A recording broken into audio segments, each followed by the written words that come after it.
Olá, sejam bem-vindos e bem-vindas a este encontro de formação.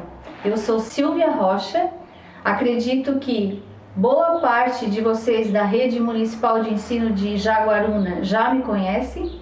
Quem me conhece aqui, que são meus antigos e ex-colegas, sabem que eu atuei nesta rede de ensino por pelo menos 18 anos de forma efetiva, 22 anos, incluindo aí algumas trajetórias, a trajetória do meu mestrado, por exemplo.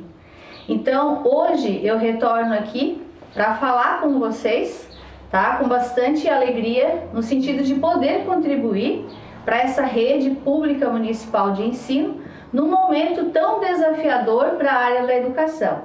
Então, deixo aqui o meu abraço aos meus ex-colegas e amigos, as pessoas que durante todos esses anos eu pude tecer relações positivas, de compartilhamento de ideias, e também deixo o meu abraço àqueles onde tive conflitos, e onde as nossas ideias também não eram tão alinhadas. Eu aprendi no yoga que tudo é para o bem e outras coisas para melhor ainda. Então, o nosso sentimento de gratidão, ele sempre deve ser aos amigos e àqueles nem tanto, aqueles que nos trazem conflitos. Porque as pessoas que nos desafiam, a gente precisa olhar elas também com uma amorosidade para que a gente aprenda naquele desafio e naquele conflito que nós criamos, Então, aqueles que me conhecem, já sabem alguma parte da minha história, da minha trajetória, e aqueles professores que não tiveram contato comigo ao longo desses anos, eu estou contando aqui um pouquinho já da minha trajetória, mas desde fevereiro de 2018 não sou mais docente da rede municipal em que vocês atuam. Mas, por exemplo, nos últimos 4 anos eu me mudei de cidade 3 vezes e atualmente estou novamente em Jaguaruna. Então, a fala que eu vou fazer hoje aqui com vocês, a nossa conversa, ela é movida por esse sentimento de pertencimento à cidade de Jaguaruna. Então, nos últimos meses, desde o início do ano, eu tenho trabalhado a formação de professores, a formação também continuada dos professores em algumas cidades, especialmente na cidade de Morro da Fumaça, Grão-Pará, Tubarão e agora, por que não falar para Jaguaruna? Então, eu gostaria já de deixar o meu agradecimento ao convite da professora Suzana, que hoje ocupa a gestão da escola Luísa Nicolás Gomes, aqui do Olho d'Água, na cidade de Jaguaruna. Ela me convidou para poder contribuir de alguma forma com vocês com essas discussões que são pertinentes a esse momento, Deixo o meu agradecimento à secretária municipal, a Marli. A Marli também nos autorizou a conversar com toda a rede, com todos vocês, porque eu acredito muito no trabalho de formação em rede, Então, se eu fosse fazer uma fala hoje apenas para a escola do Olho d'Água, seria importante, mas por que não falar a todos vocês, Há uma rede de ensino público e municipal que nesse momento é mais do que importante que a gente converse, debata. Eu sempre digo, o diálogo com os nossos pares nesse momento é primordial.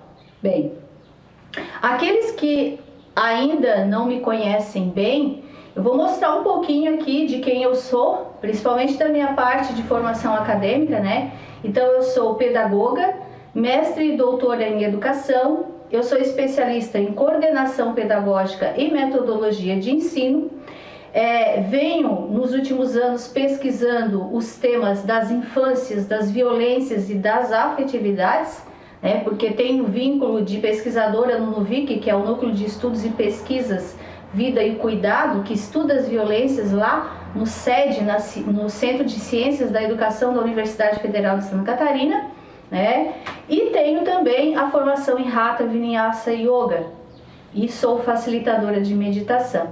Então, além dessa formação acadêmica, esse ano eu também estou completando 25 anos na área da educação, Boa parte dele vivido, como eu contei aqui, no chão da escola. E também boa parte dele, há mais de 11 anos eu estou trabalhando na formação de professores nos cursos de pós-graduação e nas palestras e cursos, né, em formação continuada dos professores. Bem, eu gosto sempre de dizer, né, o meu propósito desenhado é facilitar o processo de conhecimento e também de autoconhecimento das pessoas, porque o meu pé também vai lá, circula por outras teorias, né, por outras abordagens, onde eu consigo contribuir na questão também do autoconhecimento.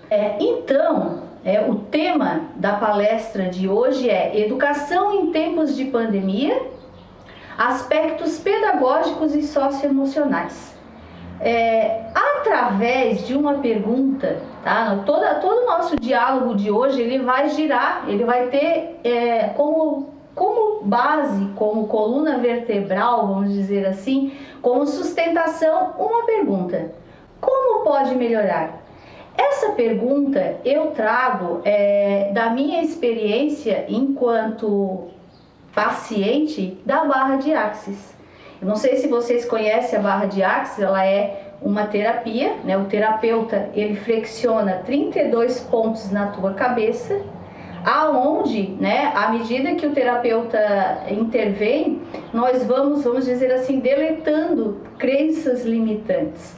E a barra de Axis, ela nos ensina algumas perguntas que a gente pode fazer ao universo ou a Deus, como vocês entendem, a conexão de vocês com o divino, com perguntas sobre situações específicas, e uma delas é como pode melhorar. Então, num cenário e num contexto, né, tão desafiante quanto a educação em tempos de pandemia, nós, a partir dessa pergunta, podemos alargar o nosso pensamento. Eu gosto muito de dizer alargar as estacas da mente, né? Porque a técnica, a teoria, a gente vem aprendendo desde as nossas formações iniciais lá na nossa graduação. Só que isso não dá conta de todo o contexto educacional. Nós precisamos expandir a nossa consciência no sentido de aprender sempre mais, de romper com alguns paradigmas, quebrar alguns muros, desengessar, para que o nosso poder de criação e também de interpretação e compreensão do mundo seja mais eficiente, no sentido de mostrar o nosso trabalho de uma maneira mais qualificada. Então, você está preparado? Você não precisa me responder agora, mas é uma questão também que vai sustentar a nossa reflexão.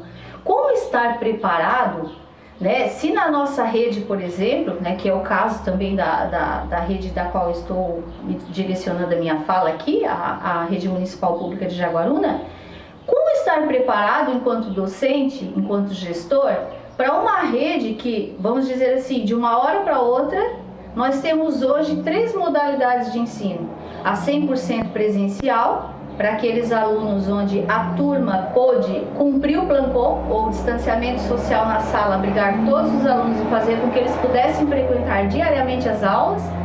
O misto, que é o, entre aspas, ensino híbrido, eu não gosto muito de usar ensino híbrido para essa modalidade de ensino, porque o ensino híbrido ele é uma metodologia ativa de ensino. Então, talvez isso que a gente esteja fazendo lá na escola não seja exatamente o ensino híbrido, ou algumas aproximações do que se caracteriza essa metodologia de ensino. Então, eu prefiro falar do misto. Sempre que eu falar do ensino misto, que é o escalonamento, né, aquele tempo casa, o tempo escola, que vocês já sabem, eu vou estar me referindo a esse ensino misto, ensino híbrido, tá? E o ensino remoto, que são aquelas crianças que, devido às suas comorbidades, ou, né, os pais não se sentiram seguros o suficiente para enviá-los à escola num momento tão crítico da pandemia, né, assinaram os termos de compromisso e optaram pelo ensino remoto. Então, nós temos aí 3 modalidades de ensino, onde boa parte da docência estava preparado tecnicamente e academicamente e pela sua experiência apenas no 100% presencial.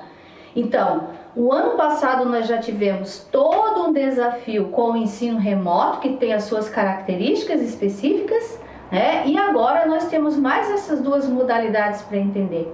Nós não vamos dar conta, né, na fala que eu vou fazer hoje aqui para vocês, das especificidades de cada modalidade de ensino. Isso demandaria bastante tempo de estudo.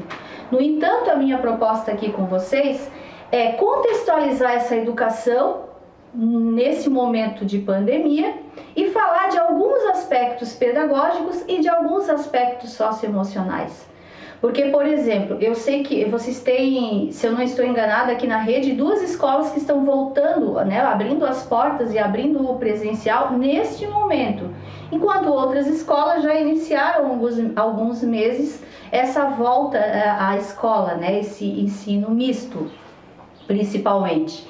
Então, independente dessa diferença que tem na rede de uma escola para outra, eu já gostaria de tranquilizá-los e dizer que tá tudo bem, tá? Porque assim, às vezes as pessoas que não são da área começam a colocar muita crítica em cima de uma rede e principalmente de cidades, né, que não são consideradas ainda cidades grandes no sentido de número de habitantes, como por exemplo Jaguaruna, né?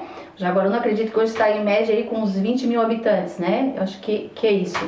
Então, assim, às vezes, né, nós temos muito holofotes, né? Nós temos, claro, as pessoas hoje elas têm o direito de vigiar, de cuidar, de cobrar os seus direitos, mas vocês que são docentes, que estão aqui me ouvindo, e gestores, a gente sempre tem que ficar muito atento, investir na nossa formação continuada, para que a gente tenha argumentos suficientes, para que as pessoas não digam qualquer coisa, né? Porque hoje nós temos uma situação criada pelo acesso à internet e pela própria globalização. Ao mesmo tempo que esse acesso à internet e a própria globalização, ela democratizou o conhecimento, ela também vulgarizou. Hoje todas as pessoas têm direito de opinar. Então, assim, opinião não é produção de conhecimento, né? O meu ponto de vista é uma coisa, agora eu ter argumentos científicos, teóricos, experienciais e práticos a respeito de um assunto é uma coisa, é outra coisa, né? Por que eu estou dizendo isso? Porque a comparação nesse momento na rede de vocês, ela não ajuda em nada. Em quem começou depois, em quem começou antes e por que começou. Isso são outras questões, que se referem a outros pontos, né, de gestão, de administração. A educação, tá? Neste momento, isso não pode ser visto por vocês como um entrave. Por quê? Porque o contexto da pandemia, ele escancarou algo que nós não tivemos muita prática na educação, mas que teoricamente tem sido bastante conversado, né, ao longo desses anos, que é trabalhar em cada escola com aquilo que é específico, com aquilo que é do local, né? Então, assim, a pandemia, ela nos autoriza, né, claro, respeitando todas as diretrizes nacionais, os documentos oficiais, aquilo que é do direito das crianças e dos adolescentes, no nosso caso especificamente, mas ele é um momento também de exercício da autonomia, tá? Da comunidade escolar. Então, o respeito ao tempo próprio de cada um, ele é fundamental. À medida que eu vou avançando aqui, tá? Com as questões pontuais que eu trouxe, vocês vão entender melhor o que eu estou querendo dizer com isso. Bem, então voltando um pouquinho lá a 2020, o ano passado, nós do dia para a noite lá, por volta mais ou menos de 18 de março, nós tivemos que lidar com o ensino remoto, né? Então, nem todos nós, professores e professoras, tivemos antes essa experiência ou o próprio conhecimento do que é o ensino remoto, né? Então, o ensino remoto, ele tem características próprias. Ensino remoto, para que a gente entenda direitinho aqui o que é quando o professor, lá na casa dele, e não só na casa dele, porque assim, gente, nós temos que entender uma coisa, o trabalho remoto, ele tem lá na sua legislação especificações de direitos, né, do trabalho mesmo, o que caracteriza, como que se configura um trabalho remoto.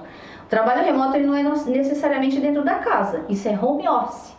Tá? Home office é quando eu uso e transformo um espaço da minha casa no escritório, por isso que ele chama home office, né? Então, se a gente for pensar em leis trabalhistas, por exemplo, isso tem uma característica, o ensino remoto tem outra, porque o ensino remoto eu posso ligar o meu computador e trabalhar debaixo de uma árvore.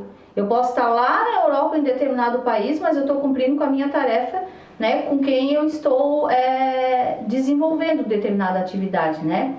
Claro que quando a gente trabalha o ensino remoto dentro do contexto da educação, isso é um pouco diferente. Por quê? Porque o ensino remoto lá em 2020, ele surgiu como uma estratégia emergencial de ensino, dada a pandemia. Então, o Conselho Nacional de Educação, ele estabeleceu algumas diretrizes, né? Que é, principalmente, o parecer 005 e o parecer 011 de 2020, que especifica, né? Detalha que ensino remoto é esse. Como, por exemplo, né? Eu ia definir aqui o que de fato é o ensino remoto. O ensino remoto é quando eu, ao vivo, em tempo real, no horário da aula, eu estou dando uma aula ao vivo com auxílio da internet para o meu aluno. Então, algumas escolas particulares adotaram essa modalidade de ensino e outras, né, no ensino remoto, entregaram materiais impressos, que eu acho que é o caso de vocês e de boa parte das cidades ao nosso redor. Por que que esse ensino remoto, né, foi caracterizado dessa forma e feito deste jeito? Porque o parecer 05 e o parecer 011 do Conselho Nacional de Educação, ele colocou essas atividades não presenciais, porque ele não fala muito do termo ensino remoto, né, porque ele tem características próprias. O parecer 05 e o parecer 011, ele fala de atividades não presenciais. Essas atividades não presenciais, elas podem ser síncronas ou assíncronas. O que isso quer dizer? As atividades não presenciais síncronas é aquela onde o professor liga a câmera e em tempo real, ao vivo, como se fosse uma live que a gente conhece, né? Como fosse aí um vídeo do YouTube ao vivo, né? Ou do próprio WhatsApp, aquilo acontece em tempo real. Então essa é a aula síncrona, certo? E o assíncrono, que a atividade ela pode vir de forma impressa ou pelas plataformas onde o aluno vai desenvolver essa atividade em outro momento, no tempo dele, tá? Então isso precisa ficar bem claro, porque nós precisamos situar de fato o que nós estamos fazendo, certo? Bem, quando o ensino remoto ou, né, as atividades não presenciais foram autorizadas pelo Conselho Nacional de Educação ano passado, isso teve um objetivo maior, que foi manter os vínculos. Manter os vínculos, né, e continuar não perdendo ninguém de vista. Então, eu acho que a gente fez esse papel muito bem, tá? O ano passado, eu conheço a realidade de boa parte de algumas cidades aqui da região. Eu acho que a gente fez isso muito bem, porque o professor, ele tem essa capacidade, ele tem esse poder de se reinventar. Então, mesmo sem instrumentos, mesmo sem capacitação para aquele momento, ele deu conta de manter uma conexão, né, com os seus alunos, virtual ou não, mas se manteve esses vínculos. Né? Tivemos aí um movimento ano passado de busca ativa, que o Ministério Público nos orientou para que a gente não perdesse ninguém de vista, descobrisse por que os alunos não estavam fazendo as atividades não presenciais, e a gente continua nesse processo, né? Até outubro do ano passado, quando a gente estava desenhando os primeiros plancons, lá com o auxílio da Defesa Civil, né, cada cidade teve que construir o seu plancon, o seu plano de contingência. Nós não tínhamos ainda a certeza desse retorno, né, porque tudo dependia da matriz de risco. Se a matriz de risco estivesse no vermelho, no gravíssimo, nós não retornaríamos, apenas com apoio, né, com números bem pequenos de aluno, aqueles com maiores dificuldades para a escola. Só que quando chega em dezembro, o que acontece? Tudo muda. A partir do momento, né, que o governo do estado decreta que a educação é atividade essencial, nós retornamos ainda que na matriz gravíssimo vermelha, que é o que nós estamos vivendo agora, né? Boa parte do estado ainda está na matriz de risco vermelho, na gravíssimo. Bem, e aí um outro desafio, um outro reinventar em outro conhecimento. Para esse contexto, o que eu coloco aqui para vocês? Nós precisamos conversar, nós precisamos estudar, nós precisamos ter uma postura de aprendizado para que a gente dê conta desse cenário desafiante. E aí vocês podem olhar na tela que eu estou colocando ali agora, que eu criei, tá, para essa formação, algumas habilidades que eu considero que todo gestor e professor, professora precisa desenvolver neste momento, tá? Aquele que iniciou em fevereiro, aquele que está iniciando agora. Esse recorte temporal não importa, o conhecimento é o mesmo e a preparação a mesma. Então nós vivemos um momento de transição e de transformação. Então a hora da mudança é agora. Sabe aquelas nossas discussões, aqueles nossos debates, né, da educação, de que nós temos que transformar, de que a educação precisa acompanhar o avanço da tecnologia e o avanço, né, do conhecimento da própria sociedade? Esse momento chegou agora. Se tem um momento de transformação, esse momento é agora. Então, como pode melhorar? O que nós podemos fazer, apesar dos desafios, para criar contextos de aprendizado onde, né, os nossos alunos e alunas têm os seus direitos de aprendizagem garantidos? Então, o que eu pensei aqui para nós, para mirar o nosso olhar? Né? Assim, eu acompanho, desde o início do ano, alguns grupos, tá? Eu gosto de dizer assim, vocês são meu grupo, vem comigo. Então, eu tenho um grupo lá em Grão-Pará, que eu já estou desde dezembro de 2019 com eles. Eu tenho um grupo bem grande, de em torno de 220 professores em Morro da Fumaça, que eu estou desde fevereiro de 2019, é isso, acompanhando. E eu tenho um grupo também de uma escola em Tubarão, que a gente tem alguns meses se aproximado das discussões, e agora estou aqui com um grupo de Jaguaruna. Não sei quantos professores hoje tem na rede, tá? Então, se vocês me permitirem, quem sabe vocês não são um novo grupo, para que a gente, né, além de hoje, continue conversando outros conceitos. Bem, então voltando aqui para essa tabela que eu construí para pensar a formação de professores no ano de 2021, algumas coisas são fundamentais para esse contexto desafiador, né? Então, em primeiro lugar, é a abertura para aprender, né? E eu, enquanto docente, gestor, eu preciso aprender. O que vem aí de novo nesse cenário? E, né, eu aprendo o que precisa, né? Porque são situações novas. Eu experimento essa mudança, né? E eu avalio e reavalio a rota, porque algumas coisas nós vamos experimentar, vai dar certo, outras não, e a gente tem que acolher o erro como o primeiro passo para a construção, né, da mudança e de novos conhecimentos. Então, primeira questão que nós precisamos, pelo menos, se não dar conta de tudo, mas nós precisamos ter o conhecimento dos aspectos jurídicos, né? Aquilo que fundamenta e aquilo que nos autoriza a estar no ensino remoto, a estar no 100% presencial ou a estar lá no escalonamento, né? Tempo casa, tempo escola. Então, primeiro entender o mínimo de legislação. Eu vou apresentar aqui para vocês, né, a quantidade de legislação que teve em 2020 até aqui. Quem exerceu o cargo de gestor sabe que não foi fácil. Dar conta. Um dia era um decreto, no outro, e naquela semana, às vezes, tudo mudava do dia para a noite, e quem estava na coordenação e outros cargos de gestão precisava acolher aquela informação e repassar isso para os docentes de maneira sintetizada, né, e que trouxesse um certo conforto para os docentes para que a gente pudesse dar as nossas aulas de maneira tranquila. Então, entender o mínimo de legislação, conhecer quais são as diretrizes das atividades pedagógicas, principalmente, porque nós temos várias diretrizes, depois eu vou falar disso um pouquinho melhor com vocês, né? Mas o foco na diretriz pedagógica e no plancom escolar, né? O professor ele precisa conhecer qual é o plancom da sua escola, que é o plano de contingência escolar, tá? Eu tenho formações específicas do plancom para os professores, que eu já levei a alguns lugares, porque a gente tem que entender isso, né? Plano de contingência, por exemplo, ela não é uma prática e uma nomenclatura da educação, ela é da defesa civil. Então a gente precisa entender que contexto é esse para que a gente mantenha e priorize as medidas sanitárias. E que o pedagógico não seja afetado de maneira negativa por esse plano de contingência, né?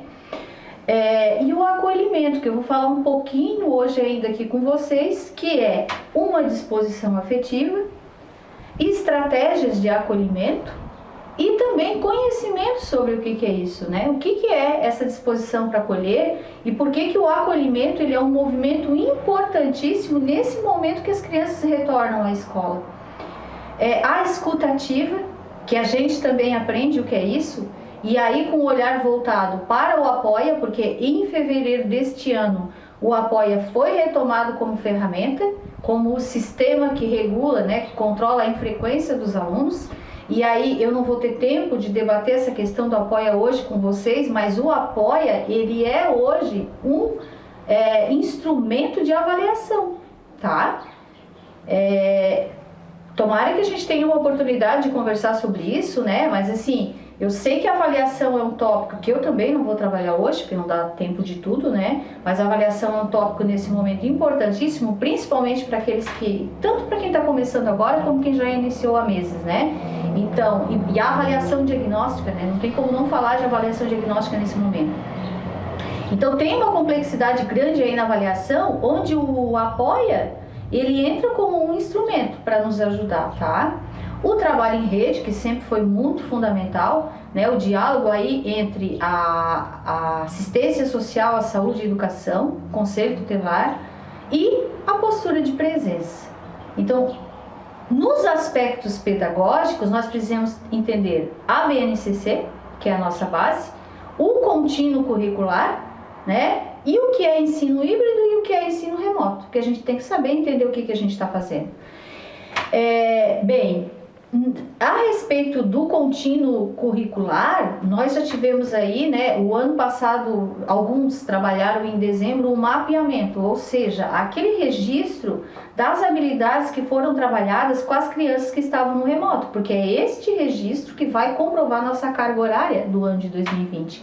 E não somente isso, porque veja bem, se nós temos hoje algumas crianças que estão no misto, uma semana em casa, uma semana na escola, vocês já pararam para pensar e contar quantas semanas letivas vocês têm até dezembro? A gestão precisa fazer isso, é um exercício interessante, e o professor também. Ver desde lá do primeiro dia de aula, tá? Do calendário letivo de 2021, quantas semanas de efetivo trabalho escolar vocês têm? Vejam bem. A criança que vai estar no escalonamento, ela vai passar uma semana na escola, no presencial, e uma semana em casa, né, com atividades não presenciais. Então, essa criança que passa uma semana estudando na escola no presencial e na outra semana ele vai para as atividades não presenciais da casa, né, o professor ele pode entender, né, e aí eu deixo aqui como sugestão, né, que esse ensino híbrido, aquela atividade que o professor desenvolve no presencial, aquilo que ele vai encaminhar como atividade para casa é uma extensão, elas são atividades complementares do que ele está fazendo lá na sala de aula. Então o planejamento quinzenal ajuda bastante, tá? Nessa questão. Quem está fazendo planejamento quinzenal vai ver que vai ter mais sentido de continuidade. E aí que tem um detalhe, quando a gente vê quantas semanas de efetivo trabalho nós temos, se eu trabalho com planejamento quinzenal, eu vou ver que eu vou ter menos planejamentos do que no ano dentro de outro contexto. E isso nos dá foco. Uma outra questão é a reorganização curricular, eu não sei se vocês já se organizaram para isso, as redes estão se organizando como podem e de diversas maneiras. Houve redes em que eu pude orientar esse trabalho no sentido de a gente parar um dia todo, olhar para a nossa matriz referencial curricular, né, que algumas têm a matriz referencial curricular própria, né, ou a partir da base, e fazer uma seleção daquilo que é essencial. Então a gente está num momento também bastante importante, porque o Conselho Nacional de Educação, desde o ano passado, pelos seus pareceres, ele está nos dizendo como que nós vamos trabalhar dentro desse contexto, que é limitante, né, das nossas ações, focando no ensino daquilo que é considerado essencial. Eu acho que se a gente não entender nada e a gente entender isso, nós vamos avançar muito. Foco no que é essencial, tá? E aí, feito essa reorganização curricular em grupo com os nossos pares ou sozinho, porque tem professores que tiveram autonomia de fazer isso sozinho, eu sempre acho que o debate, né, com os nossos pares facilita muita coisa. Então, a partir do foco daquilo que é essencial, né, isso vai alinhando esse nosso ensino para facilitar a aprendizagem das crianças e dos adolescentes dentro desse contexto. Eu vou usar crianças e adolescentes porque eu sei que estou me dirigindo aqui para professores da educação básica dos anos iniciais e dos anos finais, tá? Para além disso, o que nós temos ali, como eu botei de tópico também de formação? O autocuidado, né? Então, corpo, mente e espírito. Já faz bastante tempo que eu não consigo desvincular conhecimento de autoconhecimento, tá? Por conta de outras coisas que eu estudei além da academia. Então, o autocuidado é fundamental, né? A gente tem aí desafios diários. Quem é da educação sabe porque assim, quem é da educação sempre trabalhou muito, né? Com carga horárias de 20, 40, 60, às vezes um pouquinho mais de 60, a gente sempre teve mergulhado em muita atividade.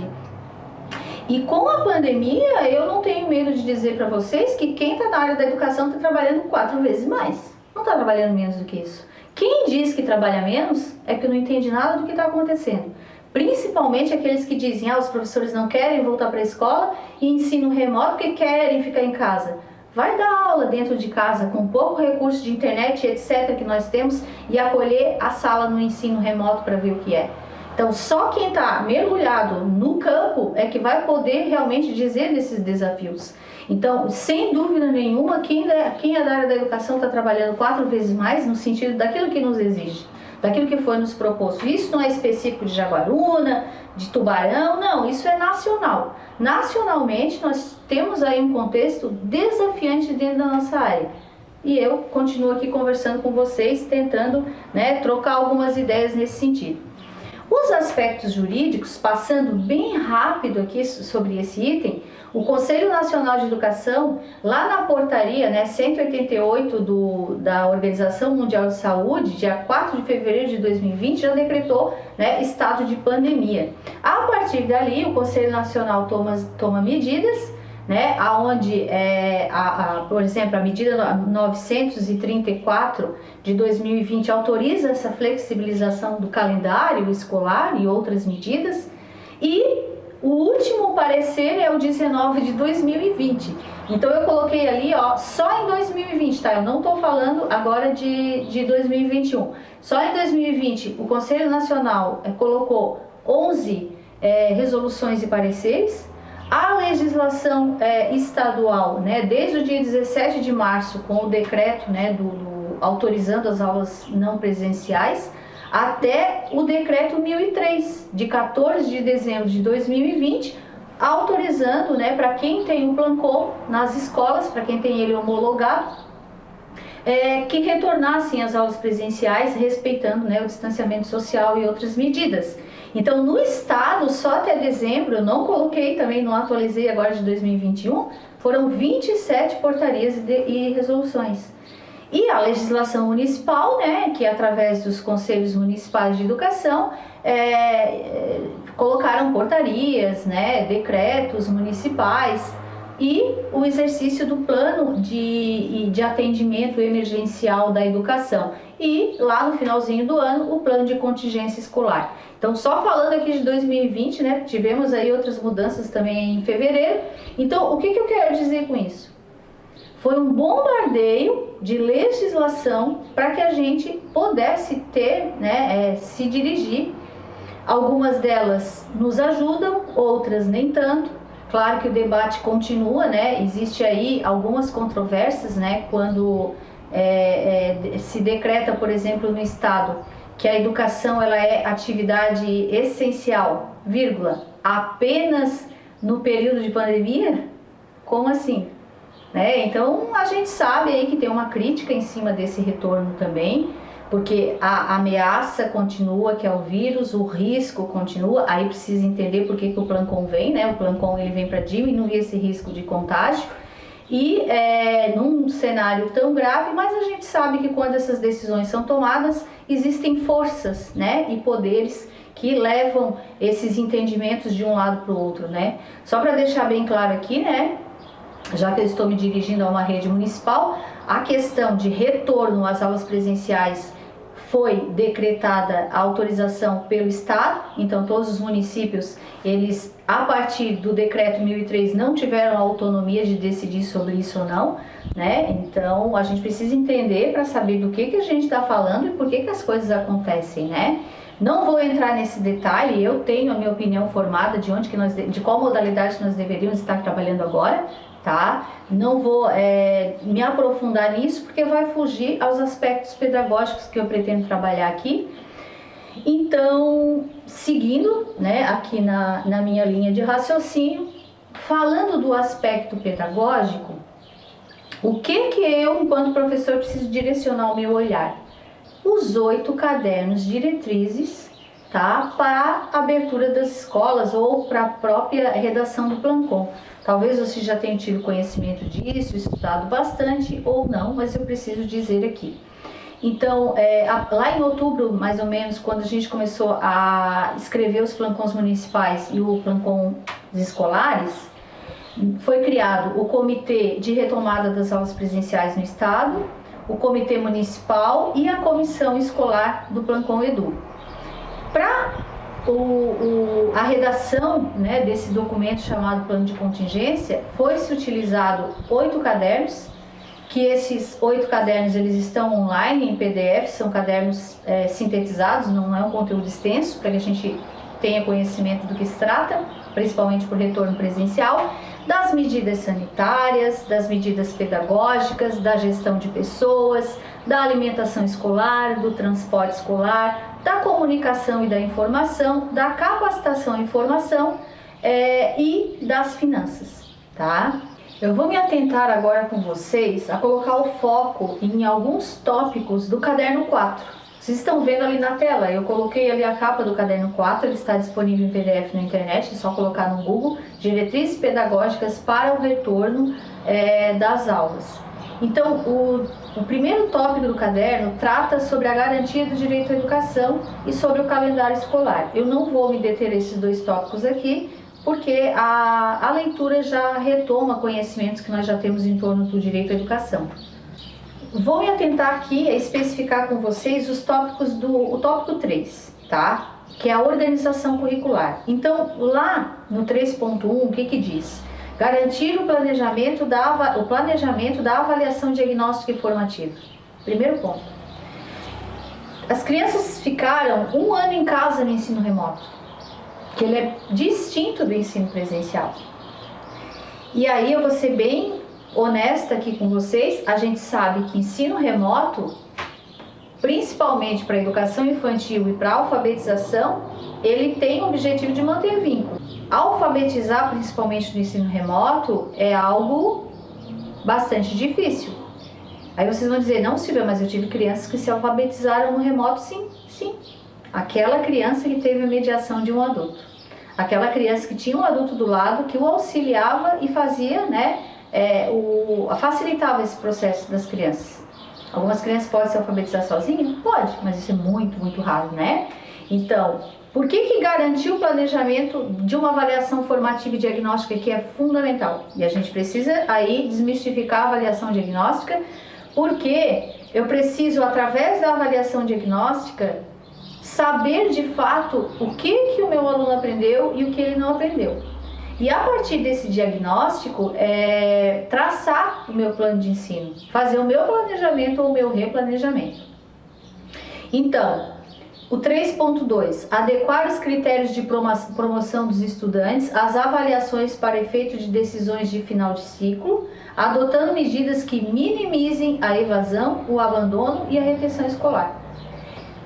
Desde o ano passado e agora, a recomendação do Conselho Nacional de Educação é evitar ao máximo a reprovação escolar. E, além de eu concordar com isso, isso é bem óbvio, né? Nós precisamos ter uma avaliação diagnóstica, formativa e processual coerente, onde, né, nós podemos criar, né, recuperação desses alunos, porque a gente sabe que o remoto ele não consegue substituir, né, a eficácia e eficiência do ensino presencial. Nesse sentido, né, principalmente dentro da educação básica, especificamente dentro desse contexto, né, do ensino remoto, né. Então, construir planos de recuperação para que, principalmente naquele final de ciclo, 5º ano e 9º ano, a gente não reprove. Tá? Eu sei que tem gente aí que vai dar um desconforto nesse momento, vai dizer, como assim? Como que eu vou, né, passar esses alunos de um ano para o outro, sem conhecimento, né, daquilo que está na matriz? Há normativas, diretrizes para esse ano, onde a gente faça um exercício, né, de avaliar esses alunos do 5º e do 9º ano estritamente com realmente aquilo que foi ensinado, para que a gente reduza ao máximo a reprovação no final de ciclo. Porque isso vai levar àquilo que as pesquisas já nos demonstram e nos diz, que reprovação não é o melhor caminho para aluno em idade nenhuma, né? Então é um assunto delicado, diz respeito à avaliação, não vou aprofundar aqui. mas estou lendo o que é diretriz para esse ano, tá? Evitar reprovações, principalmente no final de ciclo. Promover o aprimoramento do uso das TICs, né, das tecnologias de informação e comunicação, nas propostas pedagógicas, né? Se tem uma coisa que aconteceu na pandemia, foi aquilo que boa parte de nós da docência queríamos evitar, que é o uso das TICs, ela caiu no nosso colo, né? Então, quem não se sentia muito à vontade aí com computador, notebook, lives, aulas, palestras online e etc., teve que lidar com isso, né, de uma maneira rápida. Então, é óbvio que o uso da tecnologia, ele tá aí, né, e a gente vai ter que, enquanto educação, aprender a lidar com ele. Reforçar a importância do planejamento pedagógico interdisciplinar, porque voltando ao que eu disse antes, né, se eu vou fazer um planejamento de 15 dias, quem está lá na alfabetização, por exemplo, é interessante que esse trabalho seja interdisciplinar. Eu não tenho tempo para trabalhar tudo, por isso a reorganização curricular. Eu tenho que focar naquilo que é essencial da alfabetização, da leitura, da escrita. Na matemática, priorizar os cálculos, né, as 4 operações e a resolução de problemas, porque nós precisamos focar naquilo que se considera como aprendizagem essencial, e aí os conteúdos de geografia, história e ciências, por exemplo, eles podem vir amarrados em uma sequência didática. E aí as recomendações hoje são para que, assim, a gente sempre falou, né, e sabe que o direito à alfabetização da criança é na idade certa, né, até os 8 anos de idade. Não há aí, né, um período de reprovação, ela só pode ser reprovada no 3º ano, isso continua prevalecendo. E ela tem que concluir, ela deveria, né, no momento ideal, na idade certa, concluir o seu processo de alfabetização no 3º ano. As recomendações que estão nos chegando é entender que esse processo de avaliação ele pode ser concluído até o 5º ano. Os professores que estão me ouvindo aqui, que são pedagogos, eles sabem que na prática isso acontece, né? Quantas crianças que a gente acolhe no 4º ano, no 5º ano, que nós precisamos consolidar o processo de alfabetização. Isso acontece, e não acontece pouco. Então, esse ano isso é reforçado, porque pense uma coisa comigo. Eu sou professor de 4º ano, voltei para o presencial. Eu vou acolher, nesse momento de 2021, a criança como se ela fosse do 2º ano. É como se você estivesse acolhendo na escola uma criança que saiu da escola em dezembro de 2019, gente. Lá no final do 2º aninho. E esse ano ela retorna à escola no 4º. O 3º ano dela foram atividades não presenciais. Como isso aconteceu?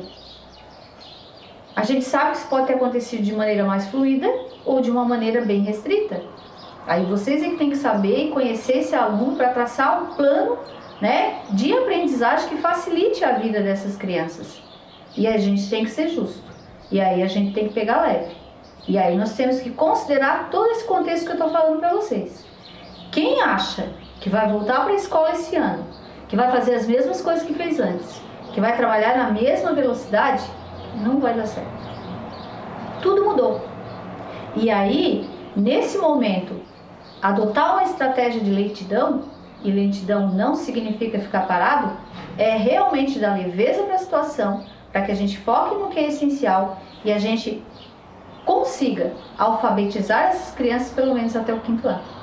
Aqueles que tiverem maior dificuldade, claro que aqueles que tiverem condições poderão, né, ser alfabetizados até o 3º.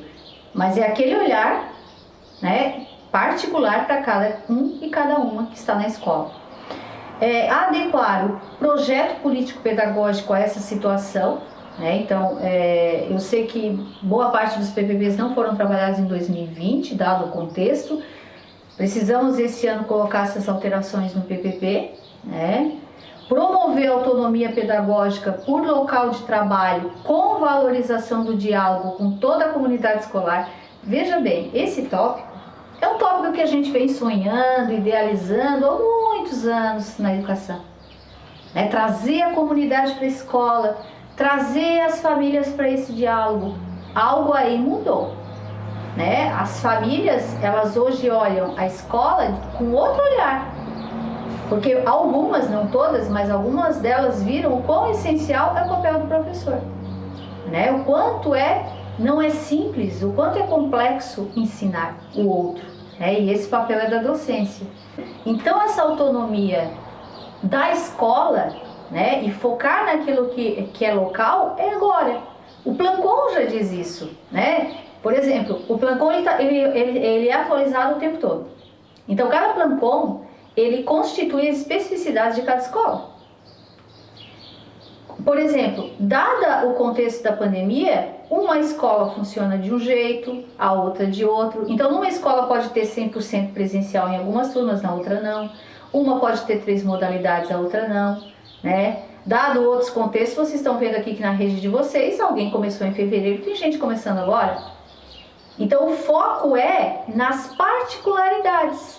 Isso sempre foi dito, né? Mas a gente sempre viveu sobre a homogeneização, né? É para um, é para todos. Claro que as normativas são, as diretrizes são, a Constituição é, a LDB é, né? Mas as particularidades, aquilo que é próprio de cada escola, de cada local, ela tem que ser olhado por nós com um olhar de humanização, né? E mais do que nunca, esse momento é agora de colocar isso em prática. E os documentos estão nos dizendo, estou lendo para vocês a diretriz do Caderno 4, que é uma diretriz pedagógica. Adotar estratégias eficientes de recuperação, de aperfeiçoamento, principalmente dos estudantes, né, em risco de trabalho infantil, de violência doméstica e vulnerabilidade social. Então, o Apoia está aí para isso, aí precisamos falar de Apoia em outro momento, né? A gente sabe que as crianças em vulnerabilidade social, as crianças que estavam mais propensas à violência doméstica, aquelas que a gente já conhece, aquelas que precisam de mais cuidado, né? A questão da violência, não vou me atentar aqui, mas assim, né? Aonde que aparece a violência infantil? Os dados e os sinais? Geralmente é na escola. Geralmente é a escola que vê os sinais da violência. A criança estava em casa, então as crianças que sofreram violências, quem viu? Onde estão esses dados? Né? A violência infantil parou de existir na pandemia? Não. Ela talvez não esteja sendo vista. Então nós temos agora esse retorno, um papel, né, bem fundamental nesse sentido do olhar para essas vulnerabilidades, né? Então, outra diretriz pedagógica: promover atividade educativa de higienização e de etiqueta respiratória. Quem está retornando agora, primeiro conteúdo a ser retomado, né, porque vocês já trabalharam também no ano passado, é a Covid-19, né, as medidas sanitárias. A criança precisa se situar, o adolescente, nessa escola dentro de um outro contexto, que tem protocolos sanitários agora, né? Desenvolver estratégias pedagógicas, né, de prevenção à Covid-19, de forma que estimule tanto estudantes quanto os servidores a se apropriarem desses conceitos, desse entendimento da doença, né, e das diretrizes sanitárias. Estimular estudantes e servidores a se tornarem agentes multiplicadores de prevenção da Covid-19, né, da comunidade escolar, na comunidade escolar e no local. Elaborar, então, instrumentos de avaliação diagnóstica que atendam especificamente os estudantes e busquem mitigar e eliminar as desigualdades sociais. Então, a gente sabe que, inevitavelmente, a pandemia, ela alarga essas desigualdades sociais. Então, num Brasil tão desigual socialmente como o nosso país, a gente precisa estar atento nessas ações para que a gente não alargue ainda mais essas desigualdades. Realizar avaliação diagnóstica a cada estudante por meio da observação, desenvolvimento em relação aos objetivos de aprendizagem e habilidades que se procura desenvolver com as atividades pedagógicas não presenciais e construir, né, um programa de recuperação caso necessário, né? Porque nós estamos lidando com 3 modalidades. Então, todas elas têm processos de ensino diferenciados com avaliações diferenciadas. Então, redefinir as estratégias do processo pedagógico e os objetivos de aprendizagem e desenvolvimento, os direitos de aprendizagem, os campos de experiência, tendo em vista o quê? A BNCC né, também o currículo do território catarinense ou a matriz referencial curricular, né, se a cidade de Jaguaruna, por exemplo, tem a sua matriz referencial curricular.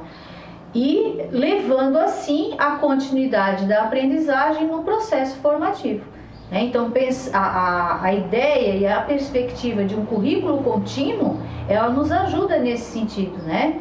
Então quando a gente fala em currículo contínuo, a gente está falando de currículo 2020 e 2021. E aí a atividade, o exercício, a proposta da reorganização curricular é fundamental. E como tópico 4, né, do caderno lá das diretrizes pedagógicas, a formação continuada. Então, promover a formação continuada da equipe pedagógica de professores com foco no quê? No planejamento alinhado ao BNCC, né, nas novas propostas pedagógicas, incluindo metodologias de ensino, as metodologias ativas, por exemplo, a aprendizagens e avaliações, avaliação diagnóstica e processual, avaliação na perspectiva do percurso formativo, né, e o uso das TICs.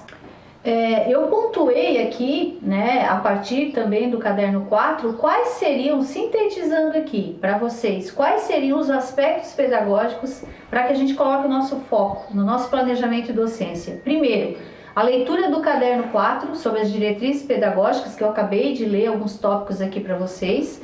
Quem ainda não leu essa diretriz está lá disponível no Google em PDF.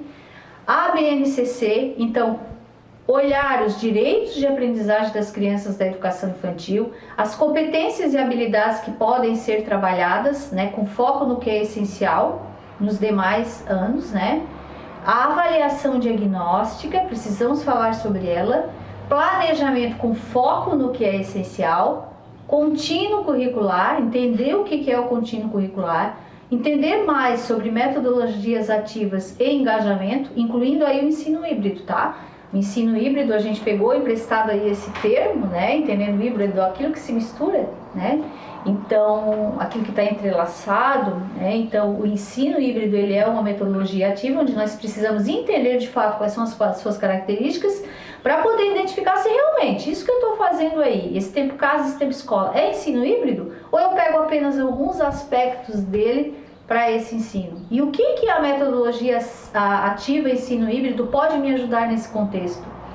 A busca ativa, que aqui inclui o apoia, agora, né, atualizando, que é o nosso trabalho em rede, e nós ficarmos atentos à quantidade de faltas que a gente vai registrar, né, as anotações da infrequência no 100% presencial, no misto e no remoto. Existe aí diferenças, tá? Então, quem ainda não recebeu o tutorial do Ministério Público Catarinense, precisamos recorrer a esse conhecimento para que o professor saiba qual a quantidade de faltas que constitui o protocolo apoia, como fazer essa busca ativa dentro desse contexto, porque o apoia, ele vai ser um instrumento também de avaliação.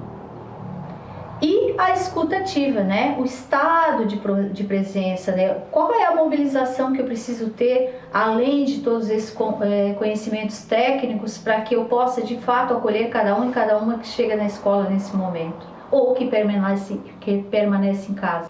Uma coisa assim interessante que eu penso que a gente precisa frisar aqui é o seguinte, né? Por muito tempo houve algumas discussões, algumas inseguranças sobre a substituição do papel do professor com as tecnologias. Então eu acho que isso caiu por terra nos últimos tempos. A gente hoje tem consolidado o papel fundamental do professor para a educação, o papel das aulas presenciais de maneira fundamental, né? O presencial tem as suas características, o remoto outro, né? O ensino online é outra coisa, e aí cabe entender essas diferenças, né? Ensino remoto não é ensino à distância, não é EAD, que também não é home office, né? E nós precisamos entender cada característica própria, mas a gente sabe que a interação, de fato, ela acontece. Vygotsky já nos falava isso, né? Que a interação ela acontece com a presença física, no face a face. Então, o que hoje ainda ficarão longe das máquinas? Porque assim, as atividades repetitivas, elas vão ser substituídas pela máquina. A máquina ela vai fazer aquilo que é repetitivo, mas tem algo que vai ficar longe das máquinas, que a tecnologia não vai substituir, que são as decisões. Então, as decisões éticas, o poder de criação e o senso estético, isso é do humano. Isso vai continuar sendo do humano. Então, a capacidade de inventar, de deduzir, de dar respostas, de refletir sobre a ética, essas são capacidades desse novo tempo. Então, o docente precisa ter esse olhar para que, enquanto docente, a gente saiba o conteúdo, nós precisamos saber o conteúdo que nós ensinamos, obviamente, mas que a gente selecione o que é essencial para cada estudante e o que vai torná-lo crítico, criativo e autônomo, porque é o ser humano crítico, criativo e autônomo que ele vai realmente decidir essas questões éticas, de criação e do senso estético. Esse estudante que nós estamos agora facilitando o processo de conhecimento, ele precisa desenvolver capacidade de invenção, dedução, de dar respostas a problemas concretos e refletir sobre a ética. Então, colocar o nosso foco nesse novo tempo, do que nós vamos fazer aqui com a tecnologia, porque a tecnologia ela vem como um benefício, mas ela pode não ser não trazer benefício quando se perde o senso ético, que muitas vezes a gente sabe o que acontece, como o caso das fake news, por exemplo. Então, dentro desse contexto, eu, enquanto docente, eu preciso selecionar os conteúdos, não só saber que ensinar, mas selecionar aquilo que é essencial, como, por exemplo, ensinar meus alunos a identificar fake news. Esse é o nosso papel, dentre outras coisas nesse momento. Então, eu acho que aqui também contribui o que Paulo Freire já nos dizia: ensinar exige ética e estética. Então, precisamos pensar sobre esses conceitos para que a gente ensine de maneira eficiente, de maneira humana. Então, a partir de todo esse apanhado que eu fiz aqui, foi uma síntese de conhecimentos que são necessários à docência, a esse novo contexto da educação no cenário da pandemia, e especificamente aqui no ano de 2021, eu fiz aqui um apanhado, ainda que sintetizado, dos aspectos pedagógicos, são conhecimentos que são fundamentais à docência para esse ano. Espero que eu tenha contribuído com vocês, e agora eu convido vocês a acessar o próximo vídeo, onde nós conversaremos em torno do conceito de acolhimento. Até lá!